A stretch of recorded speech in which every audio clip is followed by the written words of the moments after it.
अस्सलाम वालेकुम। प्रोग्राम दो राय के साथ मैं हूं असदरीम खान और मेरा साथ देंगे फजीजा का। आज दो राय में बात करेंगे पहले हिस्से में कि पाक अमरीका ताल्लुकात की रेक्स टिलरसन के हालिया दौरे और उनके बयानात के बाद उन ताल्लुकात को एक नए तनाजुर में देखा जा रहा है। अमरीका के सेक्रेटरी ऑफ स्टेट ने पाकिस्तान के हवाले से बहुत सी अहम बातें की हैं और एक अलग तरीके से डू मोर का मुतालबा सामने आया है। उनका कहना है कि पाकिस्तान के बगैर भी दहशतगर्दी की जंग लड़ सकते हैं और पाकिस्तान को इस मामले में अपनी हिकमत अमली वाज़े करनी होगी। जनूबी एशिया से मुतल्लिक अमरीका की नई हिकमत अमली है क्या और पाकिस्तान को किस ऐनक से देख रहे हैं, इस पर भी बात करेंगे। प्रोग्राम के दूसरे हिस्से में बात करेंगे मुल्क की एक बड़ी कौम असासे की जो दिन ब दिन कर्जों के बोझ तले दबता जा रहा है, और उसके अगले हिस्से में शर्मीन उबैद चिनोए और जिरासा के मामले की। जनाब फसीज़का साहब, अगर हम आ जाएं रेक्स टिलरसन साहब से पहले, मुझे पता है आप कुछ सोशल मीडिया पे भी आपने एक सवाल किया था और वो भी एक अहम समाज से मुतल्लिक मसला है, उस पर भी बात करेंगे और तमाम जो ट्वीट्स भी उस इशू पे आई हैं उस पर उसको भी डिस्कस करेंगे आपकी इजाज़त के साथ। बिल्कुल। रेक्स टिलरसन साहब आए सेक्रेटरी ऑफ स्टेट। इससे पहले कि हम ये बात करें कि उन्होंने इधर आके वो क्या बयानात दिए, आपको पता है जनाब इनके बारे में क्या कहा जा रहा है कि ये तारीख के बदतरीन सेक्रेटरी ऑफ स्टेट हैं। हाँ। कि इनको शायद इस्तीफा देना चाहिए, कि इनके अंडर जो आपकी ये मातहत अदारे हैं अमेरिका में, जिस तरह स्टेट डिपार्टमेंट है या फॉरेन सर्विसेज हैं, वो सब के सब कह रहे हैं कि जी इस आदमी ने हमें तो तबाह बर्बाद कर दिया है। फिर वाशिंगटन में उनके कोई ख़ास दोस्त नहीं है और फिर आखिर में आपको पता होगा कि सदर बनने से पहले, क्योंकि डोनाल्ड ट्रंप का कोई ख़ास हुकूमत में एक्सपीरियंस नहीं था, उनका रियलिटी टीवी में एक्सपीरियंस था। आपने शायद वो शो देखा होगा सेलिब्रिटी अप्रेंटिस, मुझे तो बहुत पसंद था वो मुझे भी पसंद था। हाँ। लेकिन सेलिब्रिटी अप्रेंटिस की हद तक डोनाल्ड ट्रंप साहब पसंद थे। उस शो में बड़ा बेसिक फॉर्मेट था, एंड में वो इस तरह उंगली खड़ी करके कहते थे यू आर फायर्ड। मसला ये है कि क्योंकि वैसे तो किसी और चीज़ में कोई तजर्बा नहीं है, वो वही सेलिब्रिटी अप्रेंटिस वाला फॉर्मेट अब व्हाइट हाउस में उसको ट्रांसफर कर चुके हैं और वहां भी दिन ब दिन लोगों की फायरिंग्स होती हैं, वो फारिग होते रहते हैं। तो लोग कह रहे हैं कि रेक्स टिलरसन भी ज्यादा देर नहीं रह पाएंगे, फॉर्मेट ही ऐसा है। तो जब आपके तरफ इतनी ज्यादा वो स्ट्रक्चरल पाबंदियां हैं, क्या आप अफगानिस्तान और पाकिस्तान के मुतालिक एक नई पॉलिसी ला सकते हैं? मेरे ख्याल में इनकी पॉलिसी एक क्लियर तो नहीं है। ठीक है। जब भी ये बात कर रहे हैं बड़ी बड़ी बातें कर रहे हैं, ठीक है, वो कहते हैं इसमें इंडिया लेके आएंगे, फिर नहीं, लेकिन फिर ये कहते हैं कि इंडिया तुम इसके पैसे दोगे, ठीक है ना। वो कह रहे हैं कि ये कहां से, ठीक है ना। तो ये जो क्लैरिटी है एक नहीं आ रही। एक चीज जो इसमें अच्छी है मेरे ख्याल में वो ये है कि अगर आप देख लें, अब जब ये वापस गए ये कह रहे हैं कि यार हमने तहम्मुल से बात की है, हमारे ये मकासद है, आपके क्या मकासद है, हम ये करेंगे हर हालत में। अगर आप नहीं करना चाहते हैं तो ठीक है, आप भी एक मुल्क है, हम भी एक मुल्क है, हम देख लेंगे कि कैसे चलते हैं। एक लिहाज से अगर आप देख लें, हमारी अपनी जो बयानियाँ है यहाँ ख्वाजा आसिफ जो बोल रहे हैं वो दूसरे कह रहे हैं, वो कह रहे हैं कि तहम्मुल नहीं, तो मैंने तो सुना दी, ठीक है। बस उखाड़ लो, ठीक है ना। तो एक है, ये बात सही है कि शायद इनकी पोजीशन जो है एक मसला चल रहा है, बिकॉज इन्होंने एक रिपोर्ट आई थी न्यूयॉर्क टाइम्स में कि किसी एक मीटिंग के बाद उन्होंने कहा कि ये ट्रम्प तो मोरॉन है, जी, ठीक है ना। इन्होंने लांछा तो वहां से शुरू हुआ था, ठीक है ना। और फिर इनको टीवी के सामने आया था, ये अनप्रेसिडेंटेड है यूएस में, कि मैंने तो नहीं कहा ये बात, ठीक है ना, मैं तो प्रेसिडेंट की इज्जत करता हूँ। नहीं, लेकिन उन्होंने कहा यही, उन्होंने कहा कि मैं सदर की इज्जत करता हूँ, और उन्होंने ये भी कहा कि सदर ज़हीन आदमी है। उन्होंने अभी तक उस बयान को डिनाई नहीं किया। ये बात उन्होंने ये नहीं कहा कि मैं नहीं समझता कि ये मोरॉन नहीं है। लेकिन अगर हम आ जाएं, उन्होंने जो बातें की, उन्होंने एक और चीज मैं आपसे बता दूं, आपने एक और बात की थी कि जैसे पाकिस्तान में हमारा सिविल मिलिट्री डिवाइड होता है, फिर काम नहीं होता, ठीक है। यूएस में ट्रम्प और प्रोसेस के दरमियान एक डिवाइड है, ठीक है ना। तो ये सिर्फ रेक्स टिलरसन का मसला नहीं है, हर जो इसका बंदा है यही मसला। सबसे बड़ी प्रोसेस में रुकावट डोनाल्ड ट्रंप साहब खुद है।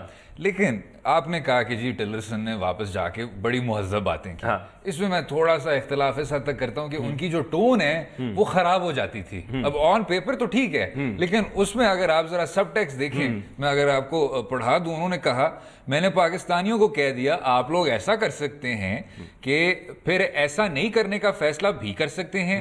दोनों सूरतों में सिर्फ हमें आगाह कर दें, हम अपने मंसूबों को खुद ही तरतीब देते हुए उन्हें पूरा कर लेंगे। देखिए ये डिप्लोमेसी है, ठीक है। डिप्लोमेसी में पैसिव अग्रेसिव चलता है, ये नहीं कि मैं तपे मारूंगा ये करूंगा, ठीक है ना। ठीक है। अगर आपने देख लिया एक चीज वैसे इस एडमिनिस्ट्रेशन और शायद डोनाल्ड ट्रंप को भी थोड़ी समझ आ गई होगी कि उनके ख्याल में पता नहीं ये जो बराक ओबामा है ये 8 साल मक्खियां मार रहा था, ठीक है, इसने कुछ भी नहीं किया, कोई काम नहीं किया। ये समझ रहे थे कि नॉर्थ कोरिया ऐसे एकदम सॉल्व हो जाएगा। ठीक है। इसने ट्वीट्स भी इस लेवल ऑफ इरिस्पॉन्सिबिलिटी तक की कि हम उनको ऐसे आग दिखा देंगे कि उन्होंने कभी देखा नहीं उसको रॉकेट मैन बना दिया, रॉकेट मैन बना दिया, ठीक है, सरबराह को, which is a very strange thing to say, because वो एक बहुत खूबसूरत गाना है जो लोगों को पसंद है। आप एल्टन जॉन का हवाला दे रहे हैं जनाब, लेकिन विलियम शार्टनर का उससे भी बेहतर है। उसे वो तो बहुत फनी है। एक और सेगमेंट पे सिर्फ इसी बात वो करेंगे। लेकिन पॉइंट यही रहा है कि अगर मेरे ख्याल में डोनाल्ड ट्रंप को भी किसी हद तक एहसास हो गया, फिर उसने सोचा कि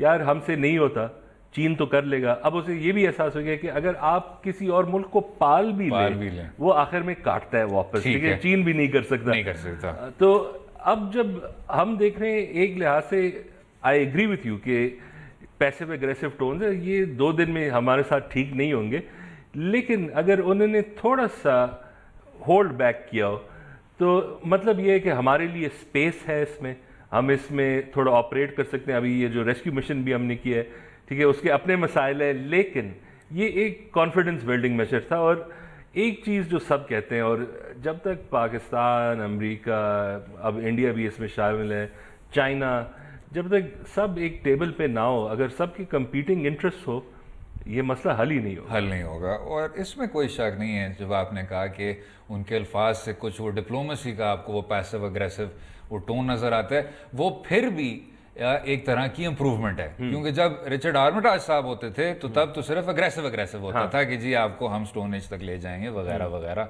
करे। वो दिन भी थे, लेकिन सोशल मीडिया उतना जबरदस्त नहीं था। अब आपको तनकीद वैसे ही सुनने को मिलती है। गुफ्तगू जारी रहेगी। पाक अमरीका ताल्लुकात में कशीदगी है कि नहीं, रहिएगा हमारे साथ।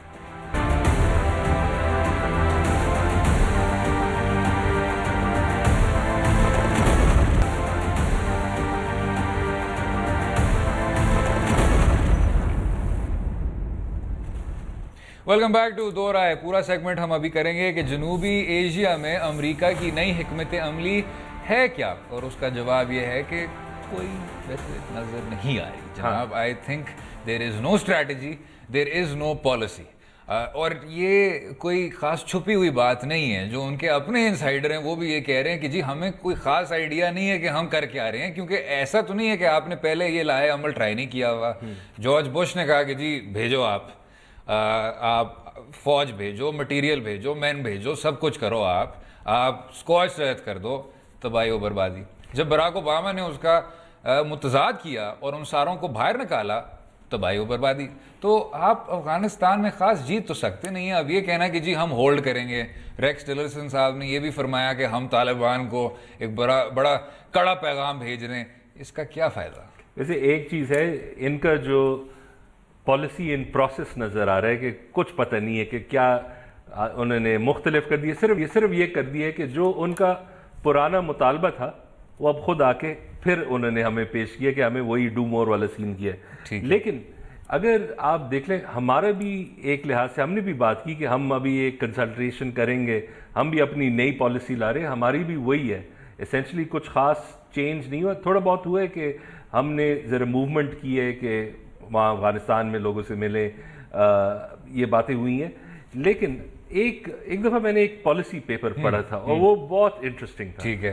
वो कह रहा था ये जो अफगानिस्तान का लांजा बन गया अमेरिका के लिए, इसका हम क्या हल कर सकते हैं। और जैसे हम सब बात इस पे करते हैं कि क्या हो सकता है जो मुख्तलिफ हो, ठीक है, और जो भी और जो किया हुआ ना हो, और वो यही आखिर में वो कहते हैं कि जो कर रहे हैं बस यही करें, बिकॉज अगर आप निकलना चाहते हैं वो भी एक मसला है, अगर आप कुछ और करना चाहते हैं, और जो ज़रा सिंपल चीज़ें हैं अगर आप इस खत्ते इस रीजन को देख लें, आप एक लेवल पे सबको ले आए कि ठीक है आपके क्या मफादात है, क्या हम कर सकते हैं, ट्रस्ट बिल्ड करें, ये कितनी सिंपल बातें हैं, ठीक है ना लेकिन यही नहीं हो रहा किसी ये तो ऐसे लगता है जैसे पता नहीं, ये तो 2-4 दिनों की बात है, बस अपना दिल नरम करें, अपनी अंदर की वो बात बताएं आप, और फिर उसके ये जो बाद अक्सर लोग कहते हैं जरा नेक नियति से आए ना, ठीक ना? नेक नियति से जो आपने 16 साल से एक वैसे तो कहने को सॉवरन और आज़ाद मुल्क को ऑक्यूपाई किया हुआ है, नेक नियति से उसको छोड़ दें। बिल्कुल। लेकिन उसमें ये है फसी भाई कि ये जो एक मर्तबा फिर डू मोर का तकाजा, अब ऐसा लगता है कि पाकिस्तान, रियासत पाकिस्तान बार बार डू मोर सुन सुन के थक गई है। अब बिल्कुल ऐसे लगा है वजीर आजम शाहिद खकान अब्बासी साहब की बातों से कि अब जब वो आगे से डू मोर कहते हैं तो हम कहते हैं कि जी वी विल डू लेस, चाहे कुछ भी कर लो, क्योंकि बहुत कुछ हो गया, 60,000 जानें चली गई, मीशत हमारी बर्बाद हो गई, इस जंग में हम फंसे रहे। अब जी कुछ सियासी जमातें कहती हैं ये हमारी जंग थी शुरू से, कुछ सियासी जमातें कहती हैं ये तुम्हारी कभी जंग ही नहीं थी, लेकिन इसमें कोई दो राय नहीं है कि इस जंग को अब ख़त्म होना चाहिए। नहीं बिल्कुल, और मेरे ख्याल में अगर एक चीज़ हमें भी सोचना चाहिए, स्टेटेड तो ये है, लेकिन ये जो मिलिटेंट्स के साथ डीलिंग्स करना या अगर सेफ हेवन्स अभी भी हैं इनको ख़त्म ना करना, ये हमारे के फ़ायदे में भी ये बात है, और ठीक है ना, बिकॉज एक लिहाज से देख लिए कि अफ़गानिस्तान वो मुल्क है जहाँ पे अगर आप इंजीनियरिंग की कोशिश करते हैं, ठीक है ना, वो कोई नहीं कर सकता। एग्जैक्टली। और अब आपको इस तरह की तशवीशनाक बातें सुनने को मिलती हैं कि जी रूस की तरफ से हथियार, ईरान की तरफ से तालिबान की तरफ आपको नजर आ रहा है कि ओवरचर्स हैं, लेकिन पाकिस्तान को अमेरिका कहता है कि हमें सफाई से बताएं कि आपका क्या सीन है, आपका क्या प्लान है। मुझे वो भी याद आता है फसी भाई कि जब ईरान और सऊदी अरब के बीच ताल्लुकात बहुत कशीदगी में कभी कमी नहीं हुई, लेकिन जब यमन में जंग शुरू हो गई थी और पाकिस्तान को खींचा जा रहा था, तो एक मुखालिफ सियासी जमात ने कहा कि ये बहुत ही अजीब बात है कि रियासत पाकिस्तान इस तरह की एम्बिग्यूटी ला रही है और ईरान और सऊदी अरब के बीच पूरी तरह का वो चुनाव नहीं कर रही, जिसमें फिर उनको बहुत सब्र और तहम्मुल से बताया गया कि जी डिप्लोमेसी का यही नाम है कि आप इस तरह इतनी सफाई से एक कुव्वत को ना चुने, सबको साथ लेके चलें। ठीक, तो इधर भी जब अमेरिका कहता है कि जी आप सफाई से आप हमें बताएं, ये जो विद अस और अगेंस्ट अस वाली पॉलिसी है, इससे सिर्फ और सिर्फ नुकसान पहुंचा है। पाकिस्तान अमेरिका नहीं है, पाकिस्तान के फर्क इस खित्ते में इंटरेस्ट हैं और आपको ये बात तस्लीम कर लेनी चाहिए।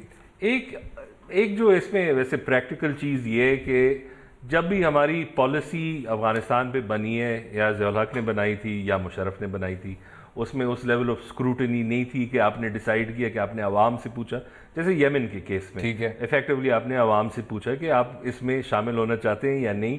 शुक्र है हमारी डिसीजन जो थी बहुत फार साइटेड थी, और जब सिविलियंस थे तो तब असलम बेग साहब और नसीरुल्लाह बाबर साहब बना रहे थे। हाँ ठीक है। सो अब प्रॉब्लम यह है कि अब जब वो अग्रीमेंट्स जो भी थी, ठीक है, हमने इसमें एक ट्रांजैक्शनल रिलेशनशिप तो था, ठीक है, आपको ये मिलेगा आप ये करेंगे।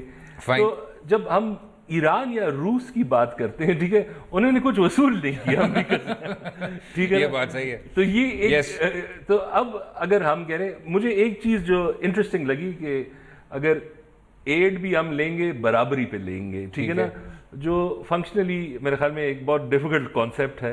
तो ये बात सही है कि हमें एक लिहाज से जो अमेरिका बिल्कुल गलत कर रहा है, इनके अपने फेलियर्स, इनकी भी एक एरोगेंस है कि हम आ जाएंगे अफगानिस्तान में, इससे एक यूरोपियन एनलाइटेंड डेमोक्रेसी 7 साल में कर देंगे, फिर छोड़ के, ठीक है ना, ये रूसो और ये चीजें सड़कों कैफेज में लोग जब कॉफी पियेंगे ये डिस्कस करेंगे, ठीक है ना। तो इनकी जो एरोगेंस है और एक लिहाज से इनकी अपनी जो फेलियर्स है, और स्टार्कली ये एक फेलियर नहीं है, रिपीटेड फेलियर है। इन्होंने तो एक पूरा रीजन तबाह कर दिया है पिछले 15 साल में, जो मिडल ईस्ट है।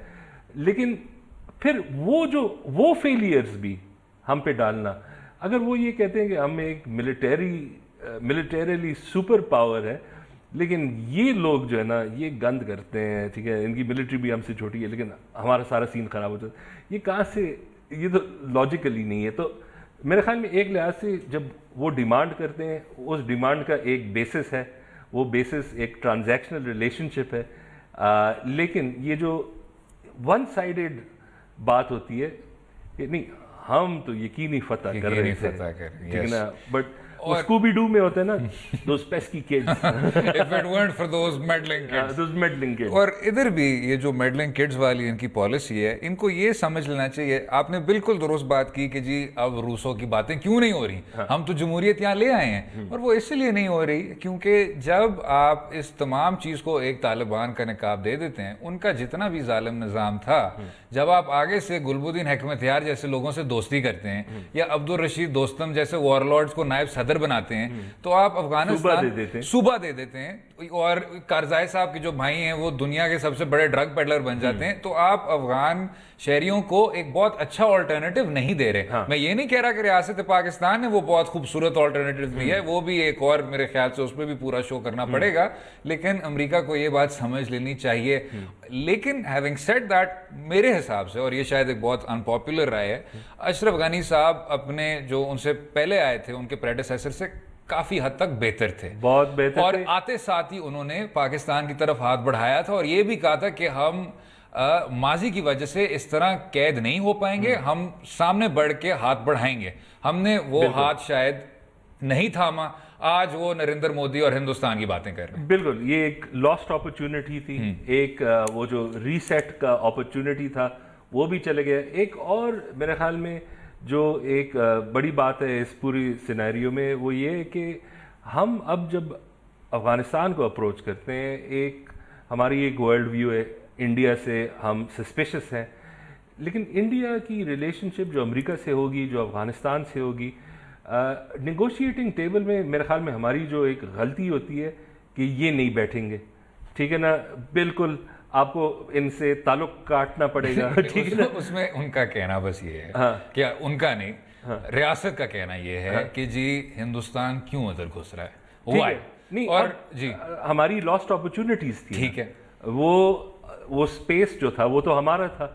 अगर हम डिप्लोमेसी, अगर हम एक लिहाज से लेकिन फॉरवर्ड थिंकिंग, अब उनकी स्पेस आ गई है। लेकिन कुछ आपके रिटायर्ड अफसरान इन चैनलों पे कहते हैं कि जी हम नेपाल जाते हैं, हम भूटान जाते हैं, हम तो नहीं करते, तो आप क्यों उधर शरारत कर रहे होते हैं। यानी कि डिस्कशन अब इस लेवल पे आ गई है जनाब, ये तमाम आजाद रियासतें हैं, आप थोड़ा सा, मेरा डर ये है कि इसका नतीजा ये निकला है कि अब भूटान में हम क्या कर सकते हैं, ठीक है ना, जवाब में। लेकिन पॉइंट यही है कि अब एक स्पेस उनका बन गया है, एंड आई एग्री कि ये जो अमेरिका मान रहा है ये तो कहीं से नहीं हो सकता कि इंडिया विल डिसाइड कि पाकिस्तान का क्या रोल होगा। बिल्कुल ठीक है, लेकिन सिर्फ पॉइंट ये है कि अब उनका एक स्पेस है, ये भी हम नहीं कह सकते कि हम नेगोशिएटिंग टेबल पे ही आते जब तक आप बिल्कुल इनके साथ खत्म कर दें। बिल्कुल सही। अगले हिस्से में एक ऐसे अदारे की बात करेंगे जो कौमी असासे की हैसियत से दिन ब दिन कर्जों के बोझ तले दबता जा रहा है। PIA की बात होगी, रहिएगा हमारे साथ।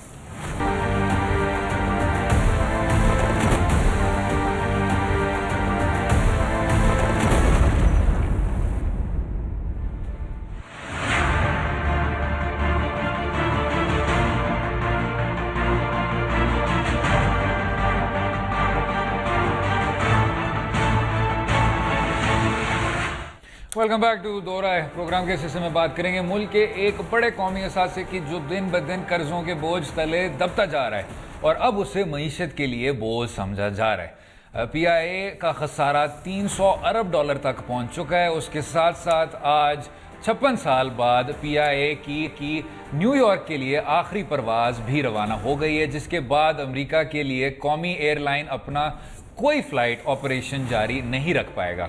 दिन ब दिन इस इदारे के बढ़ते मसाइल की वजूहात क्या हैं और क्या वजह है कि उसकी वजह से होने वाला हर तजर्बा नाकाम हो रहा है।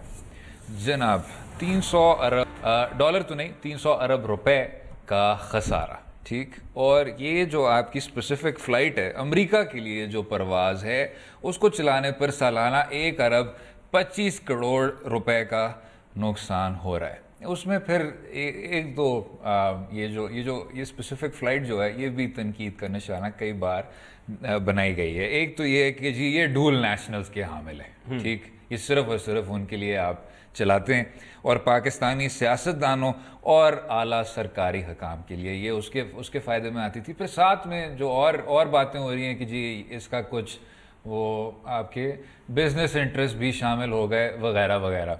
लेकिन जब आपका इतना ज़्यादा खसारा हो रहा है तो maybe it makes better sense to end it all together. देखिए, आपकी बात बिल्कुल सही है। एक ये है कि अगर हम देख लें कि आप एक मुल्क हो, आपके साथ एक कौमी एयरलाइन हो, ये 50-60s के ज़माने में ये एक ट्रेंड था और एक ज़रूरत थी जब इसकी उस लेवल तक एक्सपेंशन नहीं हुई थी।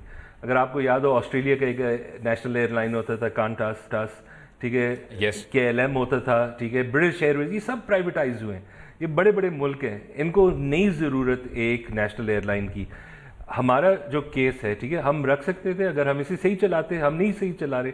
अभी जो आपने बात की, अगर लॉस 300 to 400 मिलियन डॉलर सालाना हो, रुपए, हाँ नहीं, वो तो 300-400 बिलियन, ठीक है, तो 300-400 मिलियन डॉलर है, ठीक है ना। अगर ये सालाना आपका लॉस हो तो इसमें आप दो चीजें देख लें। इस पैसों पे आप एक दो एयरलाइन भी खड़ा कर सकते हैं, ठीक है, स्मॉल साइज वाले, ठीक है। अगर आपने देखे पाकिस्तान में जो एयर ब्लू और ये और है ना, इनके स्टार्टअप कॉस्ट से कुछ ज्यादा नहीं होंगे। तो एवरी ईयर हम जो PIA को पैसे दे रहे हैं, इसमें तो हम एक 12 एयरलाइंस भी, 10 एयरलाइन भी खड़ा कर सकते थे, ठीक है। दूसरा जो मसला है एक ये है कि पाकिस्तान में हम देखते हैं कि इसमें एम्प्लॉयज़ भी ज़्यादा है।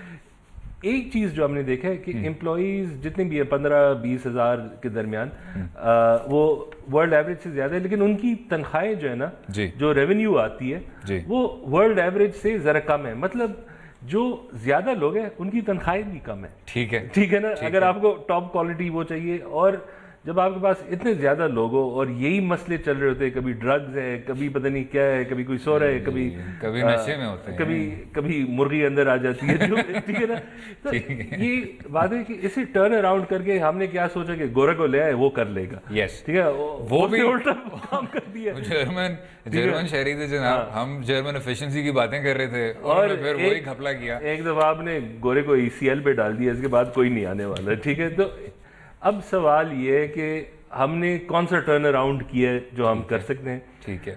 दूसरा, ये जो फ्लाइट अभी गई है, ठीक है ना, ये सिर्फ 3% लॉस को बचाएगी, अच्छा, ठीक है ना, ये जो खत्म हुआ है। क्योंकि अगर आपका इतना कुछ अरबों रुपए का खसारा है, और ये सिर्फ 1 अरब का खसारा है, तो आप सही कह रहे हैं, वाकई में ये 1% है, हाँ, ठीक है ना। और अब इसमें भी हमें कोई ये कोड स्विचिंग एक काम करेंगे, वो ये होता है कि फ्लाइट अभी भी आपको PIA से न्यूयॉर्क तक मिलेगी, लेकिन लंदन से या किसी और मुल्क से फिर आप अमेरिकन एयरलाइंस पे चले जाएंगे या किसी और पे, ठीक है। ये एयरलाइंस करते रहते हैं, तो हमें कोई चॉइस की कमी इस लिहाज से नहीं आ रही। लेकिन ये जो हम सालाना कर रहे हैं, अब ये एम्प्लॉयज़, इसमें बहुत अच्छे एम्प्लॉयज़ भी हैं।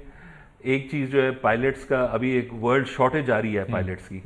अमेरिका, अच्छा, इस बारे में मुझे नहीं पता था। अमेरिका में अभी उन्होंने एक डोनाल्ड ट्रंप ने साइन किया ड्राफ्ट जो होता है, जो आप फोर्स कर लेते हैं किसी को आर्मी एयरफोर्स में आने की, ठीक है, बिकॉज उनके पास पायलट्स की शॉर्टेज है, ठीक है। जो एयरलाइन इंडस्ट्री है, it has grown massively, right, ठीक है ना। और ये पाकिस्तान में भी अभी हम देख रहे हैं कि हमारी अपनी प्रोजेक्शंस है कि अगर ये इंशाल्लाह ये इंस्टेबिलिटी जो हमारी है, अगर ये ठीक हो गई और एक लिहाज से हमारे पास एक 5 साल ऐसे मिल जाए कि कंसिस्टेंटली कोई इकोनॉमिक पॉलिसी, यहाँ तो हर छोटा बच्चा कहता है मैंने बड़े होकर पायलट बनना है, हमें हमारी एयरलाइन की ग्रोथ भी हो सकती है। अभी मेरे ख्याल में ये जो हमने किया है, इट्स बिकॉज पॉलिटिकली ये अनपॉपुलर है, ठीक, और ये एक लिहाज से हम अक्सर कहते हैं ना कि इस मुल्क के जो बड़े हैं ना, इलीट्स, खा दिया ये वो, लेकिन PIA का एक लिहाज से मिडिल क्लास कैप्चर है, ठीक है। यही जो एम्प्लॉयज़ हैं, इनके जो पॉलिटिकल यूनियंस हैं, ठीक है ना। तो अब 20, अगर हम ज़्यादा भी कर लें, मुझे एग्जैक्ट फिगर याद नहीं है, लेकिन अगर 20,000 एम्प्लॉयज़ है या 15,000 भी हैं, और आप उस पर सालाना इफेक्टिवली सब्सिडी $400 मिलियन का डाल रहे हैं, ठीक है ना, इस पे आप क्या कुछ नहीं कर सकते। लेकिन अगर हम वो 2 मिनट खाने पे आ जाएं, आपने खाने की बात की, ये कर दिया, तबाह कर दिया। अभी सेनेट ने भी एक कमेटी कायम की है, आपको पता होगा फसी भाई कि एक जहाज है आपका वो गुम हो गया। कहीं ऐसा होता नहीं है कि जहाज गुम हो गया, आप जेब में डाल के कहीं उसको लेके तो जा नहीं सकते। MH370 मलेशियन एयरलाइंस के टिकट वो बिल्कुल वो और केस था जनाब। अल्लाह ना हमारा करे, यूनिक केस हमारा यूनिक केस है। अल्लाह ना करे कि जहाज आपका उसी तरह गायब हो। लेकिन हम कल भी उन्हीं की बात कर रहे थे, फिर से सेनेटर फरहतुल्लाह बाबर साहब ने वही सवाल उठाए कि एक एयर कॉमोडोर साहब हैं, उनकी उन्होंने क्वेश्चनिंग की और कहा कि जी एक प्रिविलेज मोशन भी उनके खिलाफ लाया जाता है सेनेट में। वो आगे से कह रहे हैं कि जी एविएशन सेक्रेटरी साहब ने फरमाया कि वो जो एयर कॉमोडोर हैं उनको नोटिस तो इशू हो गया है, लेकिन अब वो रिटायर हो गए। और वो भी सीन हुआ था कि उनको रिकॉल किया गया था एयरफोर्स। जी ठीक है ना। एसेंशली जब हम फिर एहतजाब की भी बात करते हैं, this is a prime example के नहीं हो रहा जनाब। आप देखें ये जो आप एहतसाब ले आते हैं ना, उसमें एक लोग जिक्र करते हैं इसका, मैं भी कभी बोल देता हूं। ठीक है लेकिन खैर अब वक्फा लेना होगा और अगले हिस्से में आएंगे उस सोशल मीडिया सवाल पे जो आज फसी अज़ाका ने पूछा है और आपके जवाब भी लेंगे। रहिएगा हमारे साथ।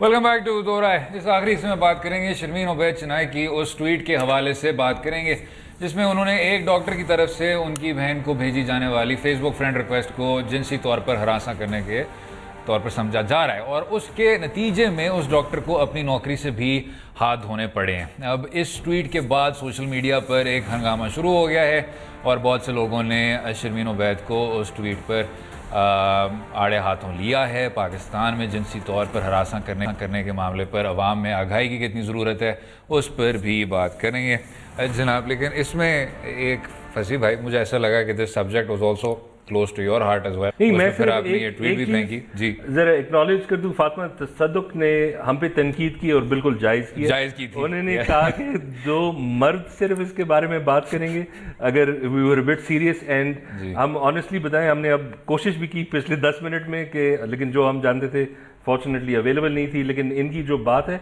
और मेरे ख्याल में इनकी जो बात है इस सिम्टोमेटिक, ये जो अब हमने एक लिहाज से गलती की है और हमने दूसरी बार सोचा भी नहीं इसके बारे में, हमने कहा ठीक है इस पे बात कर लेते हैं। इनका पॉइंट वैलिड था कि किसी फीमेल का भी पर्सपेक्टिव ले लेते। आपने एक बार ये भी सवाल किया था कि हम इस तरह कौन सी बातें करें। हम तो एक शख्स ने ट्वीट किया था कि आप मैंसप्लेनिंग की बात करें और उनका भी वही नुक्ता था कि इसमें थोड़ी सी डाइवर्सिटी होनी चाहिए। कोशिश कर रहे हैं हम लेने की। लेकिन द पॉइंट इज कि मेरे ख्याल में ये काफी मर्द हजरात के लिए इस इशू पे भी यही मसला है और अगर हम देख ही नहीं सकते कि और अगर हम उन मर्द हजरात पे भी आ जाएं, सब पे आ जाएं। एक आखिरी चीज बस ये कि अपना एक पॉइंट वो ये है कि जो सवाल है ये कि ये हरासमेंट है या नहीं, ये शायद एक जायज सवाल है, ठीक है, एक लीगल वो है। लेकिन जो लोग कह रहे हैं कि बिल्कुल गलत काम नहीं हुआ, ठीक है ना, ये मेरे ख्याल में टोटली ऑफ।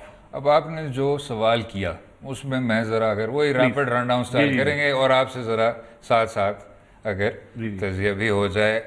आतिफ मलिक साहब ने तो इसको ओवर रिएक्शन कहा, लेकिन अब हमारे साथ गुलमीने सेठी साहिबा भी हैं। बोलता Fatima Tasadduq, I hope you are watching. Yes, बोल बोल पाकिस्तान की मेजबान भी हैं। जी गुलमीने, वेलकम जी। Thank you. गुलमीने, हम पे बड़ी कड़ी तनकीद हुई है कि दो मर्द हजरात को हरासमेंट पे बातें करनी तो चाहिए, लेकिन साथ में आपकी भी हमें राय लेने की सख्त जरूरत है। आप क्या राय रखती हैं, क्या ये हरासमेंट है? अब it's very difficult actually to comment on this because एक तो हमने खुद तो विटनेस नहीं किया, हमने सुना है और ये सारा कुछ सोशल मीडिया पे चल रहा है and we are hearing about it, so it's actually very very difficult to comment. और अब लेकिन बात यह है, सबसे पहले आई थिंक अगर किसी भी खातून को लगता है कि उनके साथ किसी ने कोई इनअप्रोप्रिएट बात की है या कोई ऐसी कोई any you know has said anything और बिहेव्ड इन अ वे जो उनको ठीक नहीं लगता, तो उनको ये हक जरूर हासिल है कि वो इसके बारे में बात करें और रेलेवेंट अथॉरिटीज को कंप्लेन करें। तो इस केस में even though Sharmeen Obaid Chinoy obviously is receiving a lot of criticism, उन्होंने that precisely what has happened, उन्होंने यही किया है। उन्होंने आगा खान यूनिवर्सिटी हॉस्पिटल की अथॉरिटीज को बताया और उसके बाद उन्होंने एक्शन लिया। तो अल्टीमेटली आई सपोज अगर सवाल करना है कि व्हाट हैज हैपेंड, तो मे बी यूनिवर्सिटी हॉस्पिटल वाले जो है उनसे अगर पूछा जाए तो that would be better because still, और अब हम ये सुन रहे हैं कि अपेरेंटली वो जो डॉक्टर साहब थे उन पे वो वैसे ही कोई अंडर इन्वेस्टिगेशन थे, लेकिन अब अगेन ये खबरें भी हम सोशल मीडिया पे ही सुन रहे हैं, so we are not quite sure whether वाकई में ऐसा हुआ था। I think we need more facts really before आप इस पे कोई एक पोजीशन ले सकते हैं। और बहुत जल्दी लोगों ने साइड ले ली है और कहा है कि नहीं, कुछ लोग कह रहे हैं बिल्कुल नहीं, शर्मीन ने बिल्कुल ठीक किया और वो बिल्कुल सही कह रही हैं। कुछ लोग कह रहे हैं कि नहीं, she is absolutely wrong. There are lot of people जो क्रिटिकल हो रहे हैं कि उनकी ये सारी बात होने की वजह से जो खवातीन हरासमेंट के बारे में कंप्लेन भी करती हैं, अब उनके केसेस उनको भी अंडरमाइन किया जाएगा शर्मीन की एग्जांपल देके। तो it's really complicated and quite sad, but एक तरह से ये एक अच्छी बात है कि कम से कम एक कॉन्वर्सेशन तो शुरू। बिल्कुल सही। गुलमीना सेठी, बहुत शुक्रिया शो में शामिल होने, अपना कीमती वक्त देने का। इससे जो बात सामने आती है वो ये है कि मामला पेचीदा है और सिर्फ सोशल मीडिया पे डॉक्टर मोहम्मद तकी ने भी बात अभी ट्वीट की है, उन्होंने भी बहुत सही की है कि ये जो समरी डिसमिसल का इम्प्रेशन मिल रहा है कि एकदम से फारिग कर दिया, उनकी भी बात सुने या अगर कोई वो है तो ये एक बहुत लेजिटिमेट दोनों अतराफ आप करें। एमजूस ने कहा कि उनको ये रिक्वेस्ट नहीं भेजना चाहिए था, अनएथिकल था, लेकिन दूसरी पार्टी ने ओवर रिएक्ट किया। ये कई हमें जगहों से मिल। और जो इंजीनियर भाई उसने लिखा ये शर्मीन ने क्या किया है, ये कहीं से वो भी नहीं है। उसका जो ट्विन है जो डॉक्टर है उसने लिखा है, यार मैं ये अगर यहाँ कर लूँ ये मुझे निकालेंगे अस्पताल से, ये उन्होंने कहा था। हाँ ठीक है ना। और वो यही है पर्सपेक्टिव्स का, तो डॉक्टरों का शायद एक एहसास होता है, लेकिन हमें भी अगर हमारे जो एक मसला शायद ये होता है, कभी ना कभी हम अच्छे डॉक्टर जानते हैं, हम वो करते हैं, अगर वो डॉक्टर हमें फ्रेंड रिक्वेस्ट भेज लें, हमें कोई बहुत बुरा भी नहीं लगेगा, आप नहीं जानते, आपको अच्छा फीलिंग नहीं मिला उनसे, ठीक है ना, और फिर मिल गया, तो इतना मार्जिन तो बनता है। और एक चीज़ ये भी कि कोई बहुत अमीर हो उनको भी बात बुरी लग सकती है, गरीब को भी लग सकती है, ठीक है ना। वो क्योंकि बीच में ये जो डिस्कशन थी ये थोड़ी सी प्रिविलेज की तरफ भी गई है, ये जो आप अभी बात कर रहे हैं। इसमें इशू ही यही था, हम मेरे ख्याल में वही सवाल है ना कि क्या अगर हमने सवाल पहले ये किया था कि अगर हम इसमें हरासा लफ्ज़ निकाल दें, अगर हम इसमें से शर्मीन उबैद भी निकाल देते और फिर भी ये रिएक्शन होते, तो फिर मसला जो लोग इसे बिल्कुल कुछ नहीं समझते उनमें होगा। बिकॉज हमारी एक फैंटेसी भी होती है और हम इसमें बिलीव भी करते हैं, और उसके फ़ायदे भी होते हैं कि आप एक idealised version of your society में बिलीव करते हैं। लेकिन जब आपको कुछ गलत नज़र आ जाता है और फिर आप कहते हैं नहीं आप चुप हो जाएं, इसलिए मेरी जो फैंटेसी है वो उससे ख़राब हो रही है, तो वो जो है आप अपने सोसाइटी को ख़राब कर रहे हैं। वो जो बात कर रहा है, जो कह रहे हैं मुझे एक लिहाज से इंसाफ दो या मुझे ये मसला हल करके दो, वो दैट्स नॉट द प्रॉब्लम। बिल्कुल ठीक। और कुछ हकीकतों को सामने लाएं तो वो बेहतर ही रहता है। उम्मीद है आपको आज का प्रोग्राम पसंद आया होगा। मुझे और फसीज़ाका को अपनी राय से भी आगाह कीजिए ट्विटर और फेसबुक के लिंक्स के जरिए, और कल तक इजाज़त दें। खुदा हाफ़िज़।